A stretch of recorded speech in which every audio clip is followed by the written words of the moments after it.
বাহ্য পূজা থেকে অন্তরাত্মার কালী সাধনা। মন, তোর এত ভাবনা কেনে? রামপ্রসাদ। বাংলা শাক্ত সাধনার ইতিহাসে রামপ্রসাদ সেন এমন এক সাধক কবি, যিনি মায়ের আরাধনাকে কেবল মন্দির, মূর্তি, উপাচার, আয়োজন কিংবা আনুষ্ঠানিকতার মধ্যে সীমাবদ্ধ রাখেননি।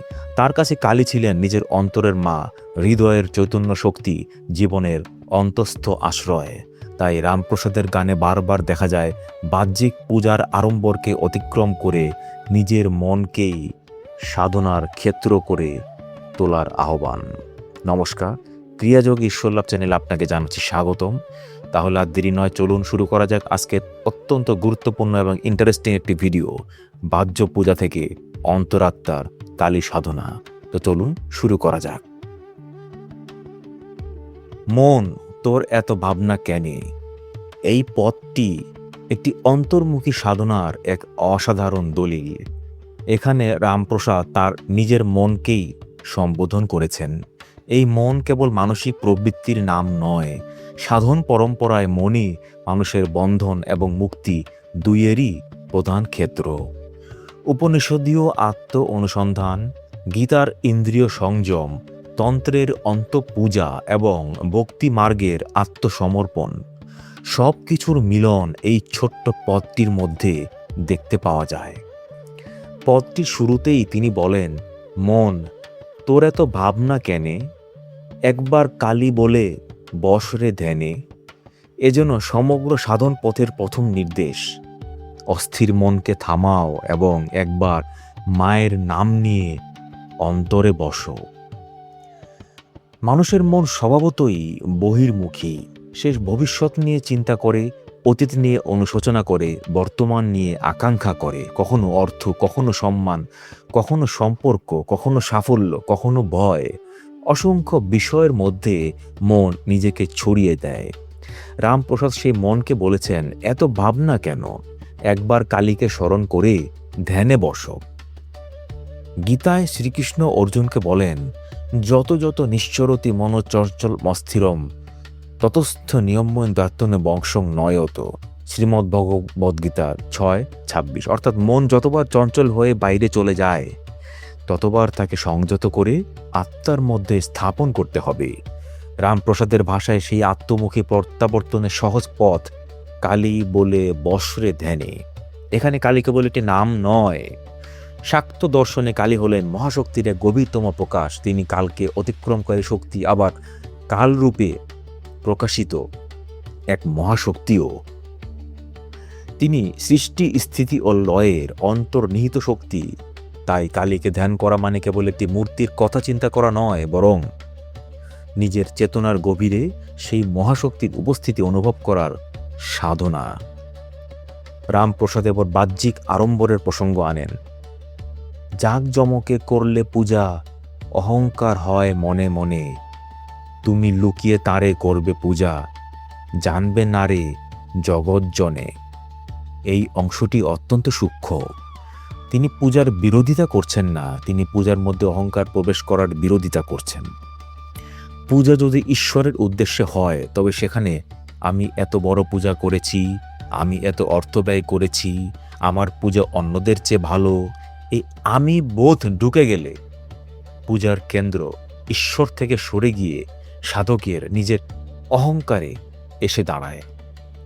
গীতায় শ্রীকৃষ্ণ বলেন, যৎ করসি যদম্মাসি যশুস্বহি যদাসি যৎ যৎ পশ্যসি কৌন্তেয় তৎ কুরুস্ব পদমর্তম।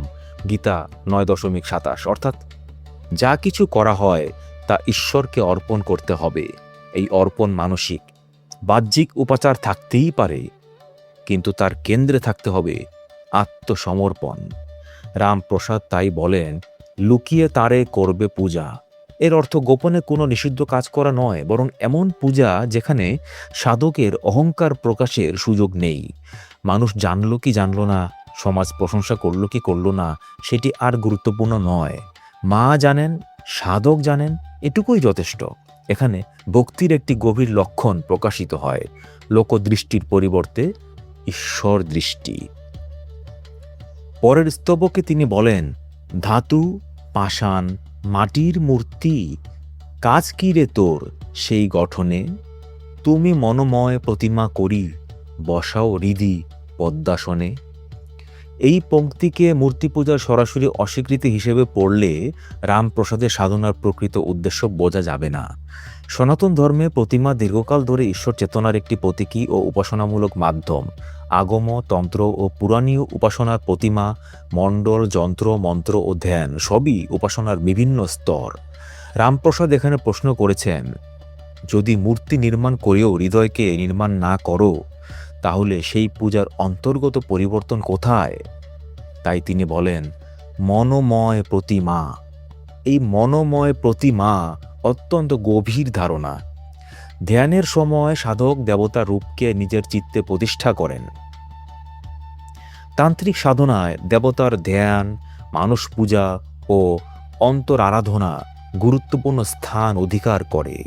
বাহিরের মন্দিরের পাশাপাশি সাধকের শরীরও মনও হয়ে ওঠে এক দেবালয়।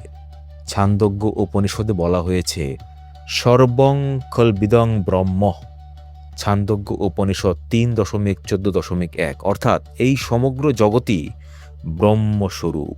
আর বৃহদারণ্যক উপনিষদে অন্তর্যামী ব্রহ্মের ধারণা পাওয়া যায়, যিনি সকলের অন্তরে অবস্থান করেন অথচ যাকে সাধারণ চোখে দেখা যায় না। এই দৃষ্টিতে হৃদয় পদ্মে কালীকে প্রতিষ্ঠা করা মানে নিজের অন্তরের চৈতন্যে মহাশক্তির উপস্থিতিকে স্বীকার করা। এখানে হৃদি পদ্মাসন ও নিছক কাব্যিক শব্দ নয়। যোগতন্ত্রের ভাষায় হৃদয় পদ্ম চেতনার এক গুরুত্বপূর্ণ প্রতীক। উপনিষদে হৃদয়কে আত্ম অনুসন্ধানের কেন্দ্র হিসেবে বহুবার উল্লেখ করা হয়েছে। কঠোপনিষদে আত্মাকে হৃদয় গুহায় উপলব্ধির কথা বলা হয়। হৃদয় গ্রন্থি প্রবিমুক্ত, অর্থাৎ হৃদয়ের অজ্ঞানের গ্রন্থি ছিন্ন হওয়াই মুক্তির গুরুত্বপূর্ণ লক্ষণ। রামপ্রসাদের ভাষায় তাই বাহ্যিক প্রতিমার পাশাপাশি অন্তর হৃদয় পদ্মে দেবীকে প্রতিষ্ঠা করতে হবে। এরপর তিনি খাদ্য ও নৈবেদ্যের আয়োজনকে অন্তর্মুখী করে দেন। আলো, চাল আর পাকা কলা, কাজ কি রে তোর আয়োজনে? তুমি ভক্তি সুধা খাইয়ে তারে, তৃপ্তি করো আপন মনে। এখানেও তিনি নৈবেদ্যের বিরোধিতা করছেন না, বরং বলছেন, খাদ্য দিয়ে দেবীকে তৃপ্ত করার পাশাপাশি নিজের অন্তরের ভক্তিকে নৈবেদ্য করো। ভক্তি নিজেই এখানে অমৃত। ভাগবতীয় ভক্তি তত্ত্বে ঈশ্বর ভক্তির দ্বারা উপলব্ধ হন। গীতায় শ্রীকৃষ্ণ অত্যন্ত সহজ ভাষায় বলেন, পত্রং পুষ্পং ফলং তয়ং যমে ভক্তা প্রযচ্ছতি তদহং ভক্তু প্রণীতমস্মামিত প্রয়তান মন। গীতা 9.26, অর্থাৎ ভক্তি সহকারে পত্র, পুষ্প, ফল বা জল অর্পণ করলেও তিনি তা গ্রহণ করেন। এখানে মূল শব্দ হল ভক্তা, অর্থাৎ ভক্তি সহকারে। বস্তু বড় না ছোট, ব্যয়বহুল না সাধারণ, এটি মুখ্য নয়। মুখ্য হল অন্তরের নিবেদন। রামপ্রসাদের কাছে তাই ভক্তি শ্রেষ্ঠ নৈবেদ্য। পরের অংশে তিনি বলেন, ঝাড় লণ্ঠন বাতির আলো, কাজ কি রে তোর সে রসুনায়ে? তুমি মনোময় মাণিক্য জেলে দাও না, জ্বলুক নিশিদিনে। এখানে বাহ্যিক আলোর বিপরীতে অন্তরের আলোর কথা বলা হয়েছে। আধ্যাত্মিক সাহিত্যে আলো এক সর্বজনীন প্রতীক। জ্ঞান, চৈতন্য, আত্মপ্রকাশ ও অজ্ঞানের অবসান। বৃহদারণ্যক উপনিষদের বিখ্যাত প্রার্থনা হচ্ছে, অসতমা সদগময়, তমসমা জ্যোতির্গময়, মৃত্যুর মামৃতং গময়, অর্থাৎ অসত্য থেকে সত্যে, অন্ধকার থেকে আলোতে এবং মৃত্যুত্ব থেকে অমৃতত্বের দিকে নিয়ে যাও। রামপ্রসাদের মনোময় মাণিক্য সেই অন্তর্জ্যোতিরই কাব্যিক রূপ। যে জ্ঞান বাইরে থেকে ধার করে অহংকারে সৃষ্টি করে তা নয়। যে চেতনা অন্তরে জ্বলে ওঠে এবং জীবনকে পরিবর্তন করে, সেটিই সত্যিকার সাধনার আলো। এই আলো জ্বললে মানুষ নিজের ভিতরের অন্ধকার, লোভ, ক্রোধ, হিংসা, অহংকার, আসক্তি, ভয় দেখতে শুরু করে এবং তখন পথটির সবচেয়ে গুরুত্বপূর্ণ অংশটি আসে। মেষ, ছাগল, মহিষাদি কাজ কি রে তোর বলিদানে? তুমি জয় কালী বলে বলি দাও ষড়রিপুগণে। এই পংক্তিতে রামপ্রসাদ বাহ্যিক বলির ধারণাকে অন্তরাত্মার বলিতে রূপান্তর করেছেন। ষড়রিপু বলতে সাধারণত কাম, ক্রোধ, লোভ, মোহ, মদ, মাৎসর্যকে বোঝানো হয়। এগুলিই মানুষের অন্তর্জগতের 6টি প্রধান শত্রু, যেগুলি চেতনার স্বাধীনতাকে বাধাগ্রস্ত করে। গীতার 16 অধ্যায়ে কাম, ক্রোধ, লোভকে নরকের 3 দ্বার বলা হয়েছে। রামপ্রসাদের বলি তাই গভীর মনস্তাত্ত্বিক ও আধ্যাত্মিক প্রতীক। সাধক যদি মন্দিরে পশু বলি দেয় কিন্তু নিজের লোভ, ক্রোধ, অহংকার, ঈর্ষা, কামনা ও মোহকে অক্ষত রাখে, তবে অন্তরের সাধনায় কতটা পরিবর্তন ঘটল? অন্যদিকে কেউ যদি সত্যিই নিজের কামনা, ক্রোধ, লোভ, মোহ, অহংকার ও ঈর্ষাকে ঈশ্বরের চরণে সমর্পণ করতে পারে, তবে সেই বলি অন্তরকে রূপান্তরিত করতে পারে। এখানে বলি মানে নিজের কোনো শারীরিক ক্ষতি করা নয়, বরং অশুভ প্রবৃত্তির ওপর আত্মসচেতনতার বিজয়। এখানেই রামপ্রসাদের শক্তি সাধনার অন্যতম সৌন্দর্য। শেষে তিনি বলেন, প্রসাদ বলে ঢাক ঢোল, কাজ কিরে তোর সেই বাজনে। তুমি জয়কালী বলি দাও করতালি, মনে রাখো সেই শ্রীচরণে। ঢাকঢোলের শব্দের পরিবর্তে এখানে জয়কালী নামের ধ্বনি এবং হৃদয়ে দেবীর চরণ স্মরণ করার কথা বলা হয়েছে। এখানে আবার বাহ্যিক শব্দের পরিবর্তে অন্তরের নাম স্মরণ গুরুত্ব পায়। ভক্তি মার্গে নামের মাহাত্ম্য অত্যন্ত গভীর। কলিযুগে নাম স্মরণকে সহজ সাধন পথ হিসেবে বহু বৈষ্ণব ও শাক্ত সাধক গ্রহণ করেছেন। নাম কেবল শব্দ নয়, ভক্তির সঙ্গে উচ্চারিত নাম ধীরে ধীরে মনকে একাগ্র করে এবং উপাস্যের স্মৃতিকে গভীর করে। মনে রাখো সেই শ্রীচরণে, এই শেষ নির্দেশটি সমগ্র গানটিরই সার কথা। সাধনার শেষ লক্ষ্য বাহ্যিক আয়োজনের বৃদ্ধি নয়, স্মরণের গভীরতা বৃদ্ধি। মন্দিরে পূজা শেষ হবে, ধূপ নিভে যাবে, প্রদীপের আলো নিভে যাবে, নৈবেদ্য শেষ হবে, ঢাক থেমে যাবে, কিন্তু যদি মায়ের চরণ হৃদয়ে থেকে যায় তাহলে পূজা শেষ হয় না। এই কারণে রামপ্রসাদী সাধনায় মন এত গুরুত্বপূর্ণ। মনই মন্দির, মনই পূজারী, মনই উপাসনার ক্ষেত্র এবং মনই আবার বাধার কারণ।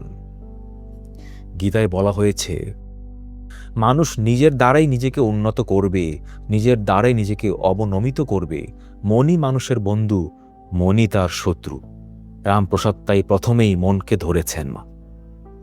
নমস্কার।